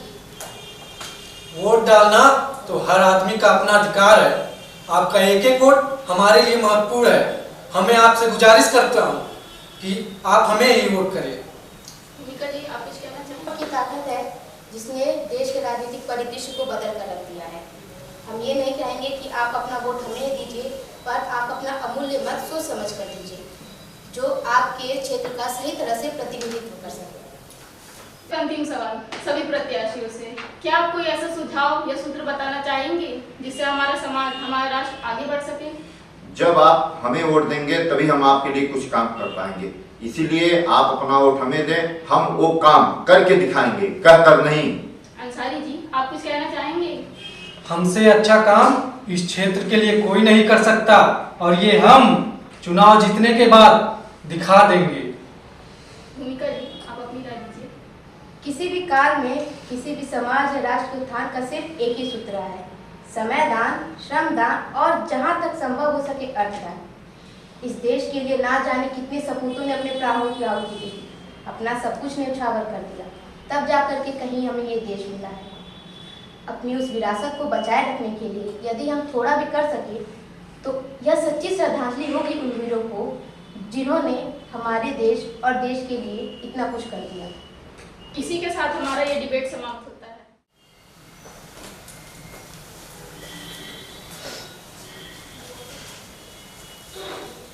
बहुत देर कर दी मेरी सरकार आते। हम तो सोच रहे थे कि चुनाव खत्म होने के बाद मेरे सरकार के दर्शन होंगे भी या नहीं। जब से सही दर्शन तो हो ही गए। जब से आई हूँ तब से आप आपकी रट लगाए हुए हो, अब बस भी करो। अरे क्या बात, आज बहुत खूबसूरत लग रही हो। मेरे जाने के बाद भी यहाँ कोई आता है? तुम तो यहाँ कभी नहीं है, तुम्हें आज देखने के बाद तो ऐसा ही लगता है। तुम्हारी यही सब बातें मुझे पागल कर देती हैं। तुम्हें देखकर ऐसा लगता है जैसे, कैसा लगता है? ऐसा लगता है जैसे, कैसा लगता है? जैसे जैसे मेरी नजर ने देखा ना हो। महसूस ये हुआ तुझे हर बार देखकर, हम ना रहे हो खुद से देखा। ये सब छोड़ो, मैं तो आज बहुत टेंशन में हूँ कि आज चुनाव का परिणाम निकलने वाला है, ना जाने क्या होगा। अरे चुनाव परिणाम का छोड़ो, हमारे ऊपर, हम तुम्हारी उदासी पल भर में दूर कर देते हैं। पूछो कैसे? कभी तो मेरी नजर से सोच के देखो। भाई तुम्हारा वादा चुनाव का था और चुनाव अब खत्म हो चुका है, अब और बचा ही क्या है अपने कार्यक्रम के सिवा? बात वो नहीं है, बात परिणाम की है, ना जाने क्या होगा। हार मिलेगी, जीत मिलेगी। परिणाम को छोड़ो, तुम हमारे ऊपर क्या कर रहे हो तुम मेरी बहन के साथ? नेताजी हम कब आए? मैं तो बस आपकी जीत की जश्न मना रहा था। साले 420 बहुरिए, मैं चुनाव हार गया। अब क्या कहते थे? हाँ, इसे साधारण कुर्सी नहीं मंत्रालय की कुर्सी समझिए। हाँ, मुझे क्या क्या सपना दिखाया था, लाल बत्ती से घूमेंगे, हमारे आगे पीछे बॉडीगार्ड होंगे।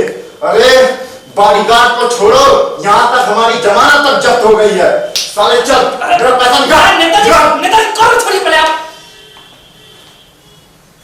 ऐसा नहीं हो सकता है ईवीएम मशीन की गड़बड़ी हो या काउंटिंग में कुछ गड़बड़ी हो गई हो। आपको दोबारा मतगणना कराना चाहिए था। मैंने कई बार मतगणना कराया। क्या कहते थे? हाँ, कि 5-5 लाख रुपए देने से मुसलमान हमको वोट देगा। अरे हमको तो छोड़ो, मुसलमान ने अंसारी को वोट तक नहीं दिया। समय बदल रहा है, राजनीति नई करवट ले रही है। हिंदू मुस्लिम का फार्मूला अब नहीं चलने वाला। सारे मुसलमान नहीं, लेकिन कुछ मुसलमान अब हकीकत को जानने लगे। अरब जगत में अब एमबीएस का उदय हो रहा है। ये 21वीं सदी है। एमबीएस कौन है? एमबीएस माने तो मोहम्मद बिन सलमान, अमन का फरिश्ता। देखो मुझे कुछ नहीं समझना, पैसे निकाल, पैसे निकाल। बेवकूफ समझ रखा क्या? कॉन्ट्रैक्ट साइन किया तुमने? तुम्हारी बहन ने साइन है उस पे। मैं चाहूं तो तुमको सुप्रीम कोर्ट तक घसीट सकता हूं। अच्छा, सुप्रीम कोर्ट की धमकी देता है? हाँ, तुम्हारा सुनेगा कौन वहां पे? जानता नहीं हम वो हैं जिसके लिए हॉलिडे में भी कोर्ट लग जाए, फोन पर भी वो डेट ले लूं मैं, रात में 2 बजे भी हमारे लिए कोर्ट लग सकता है। ऐसा वकील रखता हूं सुप्रीम कोर्ट में। अच्छा, आप कह रहे हैं कि आप चुनाव जीते नहीं, तो फिर आप बताइए चुनाव जीता कौन है? हाँ भैया बताइए, जीता कौन है? जब आप चुनाव नहीं जीते तो कौन जीता है? हाँ आप ही बताइए। पूछ लो अपने भाई से आखिर चुनाव जीता कौन है, बस उसका नाम बता दीजिए। बताइए भैया। तुम तो चुप रहो, कहीं पे निगाह है कहीं पे निशाना, और तुम भी फ्रॉड के चक्कर में पड़ गई। पूछ लो अपने भाई से, नेताजी से कि कौन चुनाव जीता है। तुम तो भैया नहीं बता रहे, तुम ही बता दो। अरे हम क्यों बताएं, भाई तुम्हारा, तुम ही पूछो। बता दो, पीके बना मैं फूट पड़ूंगी। हाँ तो फट पड़ो ना, अब की बार सिलने वाले नहीं हैं। प्लीज पीके बता दो कौन जीता है।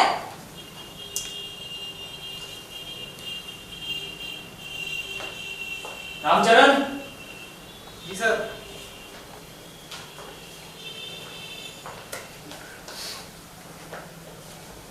उधर चलिए आप। ये रहे चुनाव जीतने वाले, भूमिका जी, तुम्हारी भाभी। मेरी भाभी? पर मेरे भैया की तो अभी शादी ही नहीं हुई है। तुम्हारी शादी हुई है? क्या बकवास करते हो? भूमिका जी और नेताजी दोनों एक दूसरे से बहुत प्यार करते थे, और जब इनके रिश्ते की बात शादी में बदलने की आई, तब नेताजी को यह पता चला कि भूमिका जी छोटी जाति की हैं, और इन्होंने भूमिका जी से दूरी बनाना शुरू कर दी। लेकिन भूमिका जी का प्यार फिर भी नेताजी के लिए कम नहीं हुआ, और इन्होंने यह साबित करने के लिए कि इनकी जाति चाहे जो भी हो, लेकिन ये किसी ऊंचे जाति वालों से कम नहीं है, इन्होंने पढ़ाई पर ध्यान दिया, और पहली बार में इन्होंने सिविल सर्विस की परीक्षा पास किया, ज्वाइन नहीं किया। वो इसी क्षेत्र में रहकर बच्चों को पढ़ाना स्वीकार किया। क्यों? क्योंकि वो तुम्हारे भाई से दूर नहीं रहना चाहते। कभी कभार ही सही इनके दर्शन होते रहे, इसलिए इन्होंने बच्चों को पढ़ाना शुरू किया। और जब इनको ये पता चला कि नेताजी चुनाव में खड़े हो गए, भूमिका जी के लिए इससे अच्छी और बात क्या हो सकती थी, जहां पर वो सबके सामने ये साबित कर सके कम नहीं है। यह सब झूठ है। अच्छा, आप कहते हैं ये झूठ है? नेताजी, हम वो हैं जो हर प्रत्याशी के राय रत्ती के बारे में सब पता लगा लेते हैं। जब हमें पता चला कि आप अपने आप को किसी भी दूसरे आदमी के बराबर नहीं समझते हैं, तो हमने आपके लिए काम करना बंद कर दिया। हमने सोचा ऐसे नेता को नेता बनाने का क्या फायदा, जो आजादी के बाद के नेताओं की तरह नेता बनकर देश का बंटाधार ही करेगा। इसलिए हमने नेताजी के बजाय भूमिका जी के लिए कार्य करना शुरू किया, और परिणाम तुम्हारे सामने। तुम्हें किस बात का बंधन है? पैदा होना उसका खुद का निर्णय नहीं होता। तुम्हारी औकात क्या है? बाप के पैसे पर पलने वाले एक परजीवी की सिवा। हाँ? अब तुम बताओ चेताली, हमने सही किया या गलत? चले जाओ यहाँ से, ये शहर छोड़ के अभी जाओ। क्या कहा? मैं शहर छोड़कर चला जाऊं अभी इसी वक्त? ये तो तुम सपने में भी नहीं सोचना, हकीकत में सोचना तो बहुत दूर की बात है। मैं नेताजी नहीं हूं जो छोड़कर चला जाऊंगा, और ना ही भूमिका जी हूं जो तुम्हारे आने की प्रतीक्षा करूंगा। बगैर यहां से जाने वाला नहीं। मैं तुम्हें पाने के लिए कुछ भी कर सकता हूं, इस शहर को आग लगा सकता हूं। तुमने हमारा प्यार देखा है चेताली, हमारा गुस्सा नहीं।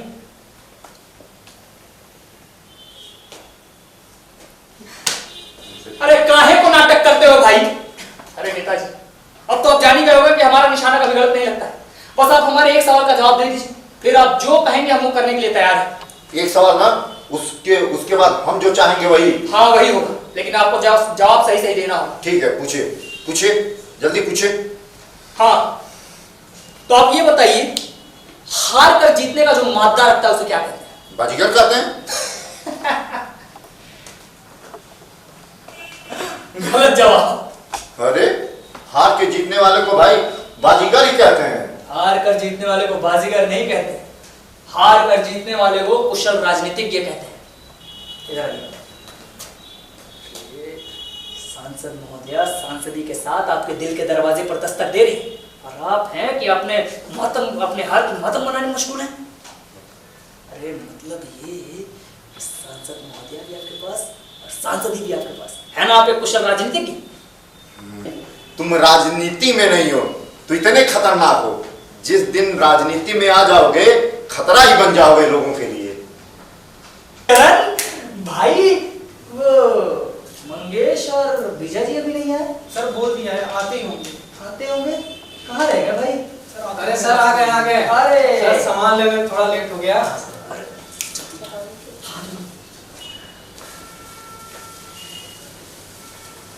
अरे खड़े खड़े देख क्या रहा है, एक दूसरे को माला पहनाइए।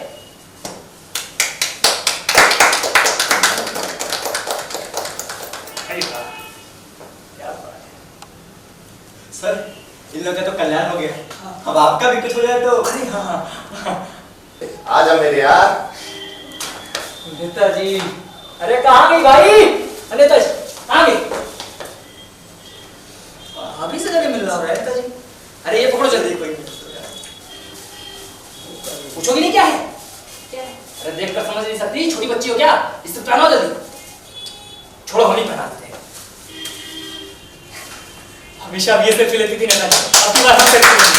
हाँ, काम तो बाकी ही रह गया। नेताजी हम आते हैं।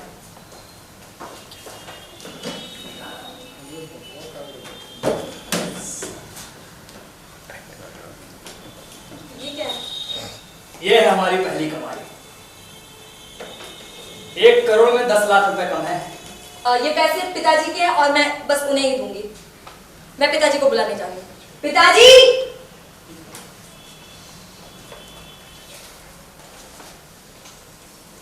आपकी तारीफ? इस नाटक का मैं भी एक पात्र हूँ और इन दो नालायकों का बाप हूँ। अच्छा, आपका डायलॉग अभी बाकी है क्या? अरे मारी डायलॉग, जल्दी खत्म हो नाटक, हमें भी मोर्चे पर निकलना है। इस नाटक का आरंभ हमारी संवाद से हुआ था और खत्म तुम्हारी संवाद पे होगा। फिलहाल ये पैसे मैं चेक कर लूं।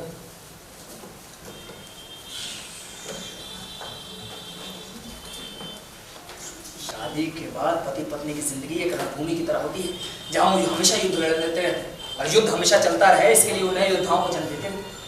तुम्हारा तो हर वक्त मूड युद्ध लड़ने के लिए करता ही है।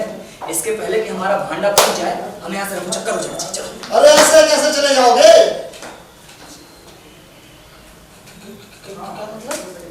अरे अभी तो तुम लोगों का शादी धूमधाम से बाकी है शादी और उसके बाद विदाई।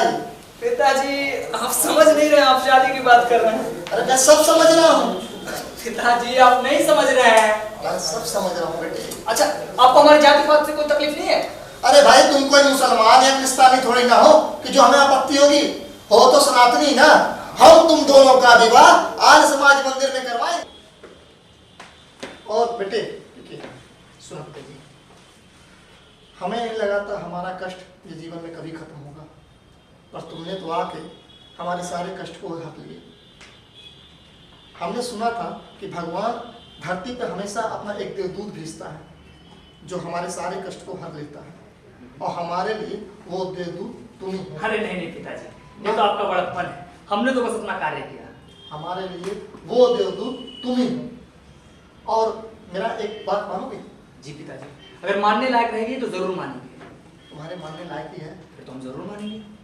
मैं चाहता हूँ कि तुम भी चुनाव लड़ो। अरे नहीं पिताजी, ये हमारा काम नहीं है। हाँ, जिस तरह तुमने हमारे कष्ट हरे, उस तरह तुमको सारे समाज के कष्ट हरने चाहिए। चुनाव लड़कर तुम्हें ये साबित करना चाहिए तुम एक अच्छे और काबिल इंसान हो, चुनाव लड़ने के लिए योग्य हो। वचन दो हमें, वचन दो कि तुम चुनाव जरूर लड़ोगे।